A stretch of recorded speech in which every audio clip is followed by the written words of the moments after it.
Welcome to voice of Parashurama. నా పేరు కుమార్ అండి. విద్యార్థుల కోసం ఈ వీడియో చెప్పాను.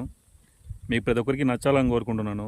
ఒకవేళ స్టడీస్ అయిపోయిన వాళ్ళు కూడా అందరికీ నచ్చాలని కోరుకుంటున్నాను. కొత్తగా చూసే వాళ్ళు అయితే నా ఛానల్ని సబ్స్క్రైబ్ చేసుకోండి. అలాగే నచ్చితే లైక్ చేయండి. 10th క్లాస్ ఎగ్జామ్స్ అయిపోతున్నాయి. ఆల్రెడీ ఇంటర్మీడియట్ ఎగ్జామ్స్ కూడా అయిపోయినాయి. నెక్స్ట్ ఏంటి అని ప్రతి ఒక్కరు కొంతమంది స్టూడెంట్స్ ఆలోచనలో పడి ఉంటారనమాట. నెక్స్ట్ ఏం గ్రూప్ తీసుకుందాము, నెక్స్ట్ ఎలా చదవాలి, ఏం చదవాలి అని. మీరు తీసుకునే సబ్జెక్టు మీదే మీ భవిష్యత్తు కూడా ఆధారపడి ఉంటుంది. అందుకని ఇప్పుడు మనం తీసుకునే ఈ స్టెప్పు భవిష్యత్తులో ఉపయోగపడుతుంది, ఏ రకంగా ఉపయోగపడుతుంది అనే దాన్ని బట్టి మీరు సబ్జెక్ట్ని ఎంచుకోవాల్సి ఉంటుంది. ఇంకొందరు ఏమంటే ఈ 10th అయిపోతేనే ఇంటర్మీడియట్లో ఏ గ్రూపులు తీసుకోవాలని సతమతం అవుతుంటారు. మీరు 10th క్లాస్కి వచ్చేసరికి ఏ సబ్జెక్ట్ మీద ఏ పట్టు, మనకి ఎంత పట్టు ఉంది, ఏ దాని మీద ఎక్కువ ఇంట్రెస్ట్ ఉంటుంది, దాన్ని బట్టి మీరు గ్రూపులు తీసుకోండి. ఎంపీసీ, బైపీసీ, సిఈసి, ఎంఈసి ఈ సబ్జెక్టులు ఉంటాయి. దీనిలో మీకు ఏ సబ్జెక్టు అంటే మనకి సైన్స్ అంటే ఇష్టమా, మ్యాథ్స్ అంటే ఇష్టమా, ఫిజికల్లో ఇష్టమా, ఎన్ని ఆ రకంగా ఉంటాయి. దాంట్లో మీకు ఏ రకంగా భవిష్యత్తు నిర్ణయించబడుతుందని దాన్ని బట్టి మీరు గ్రూపులో ఎంచుకోండి. తర్వాత ఏమంటే మనం తీసుకునే గ్రూపులు మనం ఒక్కొక్కసారి మనము గ్రూప్ని ఎంచుకుంటాము. పలానా గ్రూప్ తీసుకోవాలి. పక్కనోడు మన ఫ్రెండ్ కానీ మనకు తెలిసిన వాళ్ళు కానీ మనకు సలహా ఇస్తారనమాట. ఇలాంటి గ్రూప్ తీసుకోండి అంటే 10th క్లాస్ వచ్చేసరికి ఇంటర్మీడియట్ పోయే వాళ్ళు కొంతమంది సొంత నిర్ణయాలు తీసుకుంటారు, ఇంకొంత సతమవుతూ ఉంటారు. ఏ నిర్ణయం తీసుకున్నా కానీ భవిష్యత్తులో వాళ్ళు చెప్పి ఆ గ్రూప్ని బట్టి మన భవిష్యత్తులో మనకి ఆ గ్రూప్ ఉపయోగపడుతుందా లేదా, ఆ గ్రూప్ మీద ఎక్కువ డిమాండ్ ఉందా లేదా, జాబ్ ఆపర్చునిటీ ఎక్కువ ఉంటుందా లేదా అనే దాని మీద అవగాహన చేసుకొని మనం గ్రూపులు ఎంచుకోవాలి. ఇంకొకటి ఏమంటే భవిష్యత్తులో మనం ఊహించినట్టు మన జీవితం ఉండదు. ప్రతి ఒక్కరు కలలు కంటుంటారు అనమాట. 10 సంవత్సరాల కిందట ఎవరి చేతిలో మొబైల్ ఉందా అని ఎదురు చూసేవాళ్ళం. వాళ్ళు అన్న మీ దగ్గర మొబైల్ ఉందా, వాళ్ళతో వెళ్తూ చూసేవాళ్ళం అనమాట. ఎవరితో ఉండేది. ఇప్పుడు మొబైల్ లేని స్టూడెంట్ ఉండేది తక్కువ అనమాట. ఇంటర్మీడియట్ అయిపోతేనే 10th అయిపోయినా కూడా చాలామంది వాడుతున్నారు. ఇప్పుడు ప్రతి ఒక్క ఇంట్లోనూ ఉన్నాయి మొబైల్స్. విషయం ఏమంటే మొబైల్స్లో మనం రీల్స్ చూస్తుంటాము, సినిమాలు చూస్తుంటాము, యూట్యూబ్ కూడా చూస్తుంటాము. మనం చూసే యూట్యూబ్లో కానీ, రీల్స్లో కానీ, మూవీలో కానీ ఎక్కువ ఈ విషయం చెప్పకూడదు, కానీ మనం ప్రతి ఒక్కరు చూస్తున్నది అదే కాబట్టి చెప్తున్నాను. ఎక్కువ అంటే దాంట్లో ఇప్పుడు మూవీస్లో వచ్చేసి ఇప్పుడు ఎక్కువ మూవీ ప్రేమ గురించి ఎక్కువ చూపిస్తుంటారు. రీల్స్లో వచ్చేసి కూడా సేమ్ అవే పాటలు, అవే డ్యాన్సులు ఏదో రకంగా ఉంటుంది. యూట్యూబ్లో కూడా మనకి ఏది కావాలో అదే సెర్చ్ చేసుకుంటే ఎక్కువ దాని మీద ఎక్కువ ఇంట్రెస్ట్ చూపిస్తూ ఇప్పుడు ఎందుకంటే కుర్రకారు కూడా ఎక్కువ అలాంటివి దాని మీదకి ఎక్కువ మక్కువ చూపుతుంది అనమాట. ఏదైనా ఎంజాయ్మెంటే కదా ఎవరైనా కోరుకుండేది.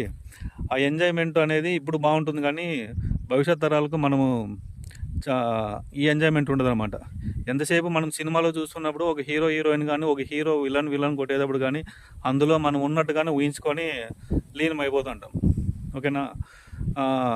సినిమా నుంచి మనం బయటికి వచ్చిన తర్వాత ఒక లవ్ స్టోరీ సినిమా చూసినా కూడా ఆ సినిమాలు ఇప్పుడు అయితే కొంతమంది ఆ లైన్లో ఉండే వాళ్ళు అయితే గిన అబ్బాయి అమ్మాయి తనలో తాను వాళ్ళే ఉంటూ ఊహించుకుంటూ ఆ సినిమా చూస్తూ ఉంటారనమాట. బయటకు వచ్చి చూస్తే ఆ లైఫ్ వాళ్ళది కాదు. సినిమా లైఫ్ వేరే ఉంటుంది, బయటకు వచ్చే లైఫ్ వేరే ఉంటుంది. రీల్స్లో కూడా మనం చేసే ఎంజాయ్మెంట్ వేరే ఉంటుంది. వాళ్ళు చూసే చూపులో మనం కొంచెం దానిలో లీనమైపోయి మనం అట్లా ఉందామా, మనం అలా ఎంజాయ్ చేద్దామా అన్నట్టు మనం ఊహించుకుంటూ ఆ రీల్స్ కానీ, వీడియోస్ అన్నీ చూస్తూనే ఉంటాం అనమాట. అలా చూస్తున్నప్పుడు ఏమనిపిస్తుంది అంటే మన లైఫ్ కూడా ఇలా ఉంటే బాగుంటుంది కదా అనే ప్రతి ఒక్కరికి ఆ ఆలోచనలు వస్తాయన్నమాట. మన లైఫ్ ఆ విధంగా ఉంటుంది, జస్ట్ అవి తాత్కాలికంగానే ఉంటాయన్నమాట. ఏ సినిమా ఇప్పుడు మన మొబైల్స్లో మీరు ఎక్కువ చూస్తున్నాండి, మన ఆలోచనలు తగ్గట్టుగానే దాంట్లో రీల్స్ ఉంటాయి. మనం ఏవైతే ఎక్కువ ఓపెన్ చేస్తూ ఉంటామో అవే ఓపెన్ అవుతుంటాయి. మనం యూట్యూబ్లో కానీ, రీల్స్ కానీ మనం ఎక్కువైతే ఇంట్రెస్ట్ చూద్దాం. మీకు ఇంకో విషయం తెలుసా, ఇన్ని వీడియోస్ మన మొబైల్లో చూస్తుంటాం కదా, మన భవిష్యత్తుకు ఉపయోగపడే అంటే మన చదువు గురించి కానీ, మన స్టడీస్ గురించి కానీ, మన జాబ్స్ గురించి కానీ ఒక్క వీడియో ఏడన్నా ఉంటే చాలా తక్కువ, 100కి 10% అని లేకుంటే 5% మాత్రమే దొరుకుతాయి అట్లాంటి వీడియోస్. మనం సెర్చ్ చేస్తే అట్లాంటివి దొరుకుతాయి, లేకుంటే దొరకదు. అది కూడా తక్కువ వీడియోలు చూస్తాను. మీరు ఇప్పుడు వచ్చే మూవీలు అయినా సరే, సీరియల్స్ అయినా సరే, స్టడీస్ గురించి సినిమాలు అస్సలు ఉండవు. ఎంతసేపు ఫ్యామిలీల గురించి, ప్రేమ దోమ అనేటివి, నరుకోవడాలు, కొట్టుకోవడాలు, చంపడాలు, అవే సినిమాలు. ఎందుకంటే మన ప్రతి ఒక్కరు దాన్ని ఎక్కువ అట్రాక్ట్ చేస్తున్నమాట. వాళ్ళు కూడా ప్రజలకి ఏవైతే అవసరం ఉంటాయో దాన్ని బట్టి వాళ్ళు మూవీలు తీస్తూ ఉంటారు. మనము దానికే లీనమైపోయి ఆ సినిమాలు చూస్తూ ఉంటుంటాం. నేను చెప్పేది ఇట్లా ఇదంతా చెప్తున్నాం కదా, భవిష్యత్తు వేరే ఉంటుంది, సినిమా రీల్స్లో వేరే ఉంటుంది, బయట మనం వేరే ఉంటుందన్న ఉద్దేశంతో నేను చెప్తున్నాను అనమాట. అది ఎంతసేపు ఉన్నా మా స్క్రీన్ మీద ఉన్నట్టు మాత్రమే, స్క్రీన్ మనం చూస్తున్నంత వరకు మన భవిష్యత్తు దాంట్లో లీనమయ్యే తర్వాత మన భవిష్యత్తు వేరే ఉంటుంది. బయటకు వచ్చి జీర్ణించి చూడండి. ఒక వయసు అయిపోతే ఆ తర్వాత ఆ పొద్దు మనం ఎంత టైం వేస్ట్ చేసుకున్నామో, ఎందుకు అట్లా ఆలోచనలు వచ్చినాయి అని గతం తలుచుకొని బాధపడే తప్పితే ఇంక వేరేది ఏమీ లేదు. ఇదైతే ఒక అనుభవంతో చెప్తున్నాను.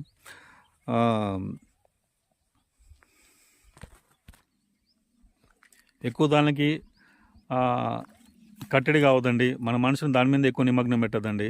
మనకి ఏదైతే భవిష్యత్తుకు ఎక్కువ ఉపయోగపడుతుందో దాని మీద ఎక్కువ మనము ఆలోచన చేసి శ్రద్ధ పెడితే చదువుకుంటే బాగుంటుంది. భవిష్యత్ తరాల్లో మన స్టడీస్ అయిపోయిన తర్వాత మన జాబ్స్ మనం ఏదో పాస్ అయితేమే, ఇప్పుడు 10th, ఇంటర్, డిగ్రీలు ఇవన్నీ జస్ట్ పాస్ అయితే చాలని కొంతమంది అనుకుంటారు. ఇంకొందరు వచ్చేసి స్టడీస్ ఉన్న నాలెడ్జ్ ఎక్కువ ఉన్నోడు అయితే ర్యాంక్ ఎట్లా కొట్టాలని ఇంకొందరు అనుకుంటారు. ర్యాంక్తో పాటు నేను నా స్కిల్స్ కూడా డెవలప్మెంట్ చేసుకోవాలనుకునేవాడు ఇంకో స్థాయిలో ఉంటాడు అనమాట. వాళ్ళకు మాత్రమే జాబ్స్ ఆపర్చునిటీ ఎక్కువ ఉంటాయి. ఈ పాస్ అయిదాము, ఏదోటి పాస్ అయిదాంలే, మనం ఏదో జాబ్ పోదాంలే అనుకుంటే అది చాలా తప్పు అంటారు. రీల్స్కి, సినిమాలకి మన మొబైల్ ఎక్కువ, మా తర్వాత గేమ్స్, ఆ విషయం చెప్పలేదు మీకు. గేమ్స్కి ఎక్కువ అలవాటు పడి గేమ్స్ చూసుకుంటే టైం ఎక్కువ వేస్ట్ చేస్తున్నారు అనమాట. కాలేజీ నుంచి వచ్చినామా గేమ్స్ ఆడదామా, ఎడం ఫ్రెండ్స్తో కూర్చుందామా గేమ్స్ ఆడదామా, పక్కన కూర్చొని మన మాటలు కూడా ఉండవు. మన ఫ్రెండ్స్ దగ్గర కూర్చేటప్పుడు ఒక మొబైల్ గురించి అయినా, ఒక మూవీ గురించి అయినా మనం డిస్కషన్ చేసేది. ఒక గేమ్స్ సంథింగ్ వేరేటీ ఉండవు. మన సబ్జెక్ట్ గురించి డిస్కషన్ చేయాలి. మన చుట్టూ ఉండే ఫ్రెండ్స్ ఒక్కొక్కరు ఒక్కొక్క సబ్జెక్ట్ తీసుకుంటారు. ఒకరు చదువుకుంటూ ఉంటారు, ఒకరు మధ్యలో ఇడిచిపెట్టేసింటారు. వాళ్ళ థాట్స్ బట్టి మన ఆలోచనలు ఎట్లా పోతుంటాయి. మనం డిస్కషన్ చేసేటప్పుడు మన స్టడీస్ కూడా దాంట్లో డిస్కషన్ చేస్తే మనకు ఒక నాలెడ్జ్ అనేది కొద్దిగా అవగాహన వస్తుంది అనమాట. భవిష్యత్తులో ఎక్కువ ఎవరికైతే నాలెడ్జ్ మనం తీసుకునే సబ్జెక్ట్ మీద ఎక్కువ పట్టు ఉంటుందో వాళ్ళకి మాత్రమే ఎక్కువ హై క్వాలిటీ జాబ్స్ వస్తాయన్నమాట. క్వాలిటీ ఎందుకు వాడుతున్నా అంటే ఎక్కువ శాలరీస్ ఉండేవి. నీలో ఎంత బడ్జెట్, ఎంత నాలెడ్జ్ ఉందో దాన్ని బట్టి నీకు చదువు కూడా అట్లా, జాబ్ కూడా అలాగే ఉంటుందన్నమాట. మూవీస్, సీరియల్స్ మనకు అన్నం పెట్టవు. మనం ఊహించుకున్నట్టు అందులో ఉన్న భవిష్యత్తు వేరు, దీంట్లో భవిష్యత్తు వేరు. ఒక 6-7 సంవత్సరాలు మంది కాదు అనుకుంటే గిన భవిష్యత్తు అంతా మంచి చేతుల్లోనే ఉంటుంది. ఈ 6 సంవత్సరాలు మనం ఎంజాయ్ చేసినాం అనుకోండి, స్టడీస్కే ఎక్కువ కేటాయించుకోకుండా ఈ బయట ఆలోచనలకు ఎక్కువ పెట్టినామంటే మిగతా 70 సంవత్సరాలు కష్టపడాల్సి వస్తుంది. అది చాలా నరకంగా ఉంటుందన్నమాట. ఉదాహరణకి మన చుట్టూ ఉండే కొంతమంది ఫ్రెండ్స్ జాబ్స్ లేని వాళ్ళు కొందరు, జాబ్స్ ఉండి అరకొరగా శాలరీలు తీసుకొని బాధపడుతుండే వాళ్ళు ఇంకొందరు, జాబ్స్ చదువుకొని కూడా కొందరు మధ్యలోనే స్టాప్ చేసేసి వేరే పనులు పోయే వాళ్ళు కొందరు.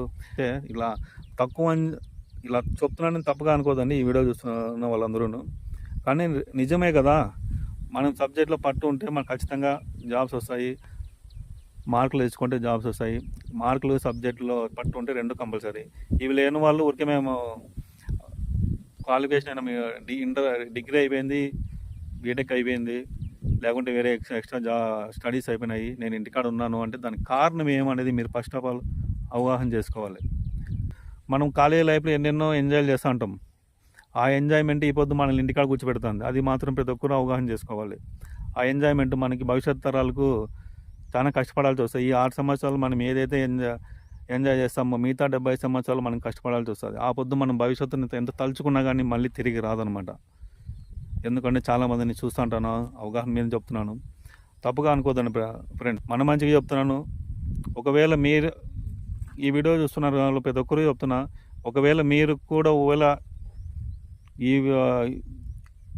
మీకు వచ్చిన ఆలోచన నేను చెప్పినట్లు కాకుండా మీ ఫ్రెండ్స్ కూడా ఈ విధంగానే ఇటు చెప్పండి. మీ ఆల్రెడీ కొంతమంది ఇవి ప్రభావాన్ని ఎదుర్కొంటున్న వాళ్ళు, మీ ఫ్రెండ్స్ కానీ, మీ పిల్లలకు కానీ, మీ బంధువుల పిల్లలకు కానీ ఈ విషయాన్ని తెలియజేయండి. ఇట్లా ఉంటుందా మన భవిష్యత్తు, లేకుంటే ఇట్లా ఉంటుందని. ఎందుకంటే నేను ఎందుకు చెప్తున్నా అంటే, నాకు వచ్చింది ఆలోచన చెప్పాలనుకున్నాను, అనిపిస్తున్నాం కాబట్టి చెప్పాలనుకున్నాం. మన మాదిరి మన పిల్లలు అట్లా ఉండకూడదు, మన మిగతా పిల్లలు అట్లా ఉండకూడదు అనే ఆలోచనతో నేను వీడియో తీస్తున్నాను. మిగతా కొన్ని కెరీర్ గురించి మళ్ళీ చెప్తాను, మళ్ళీ టాపిక్లో ఉంటాను. బాయ్.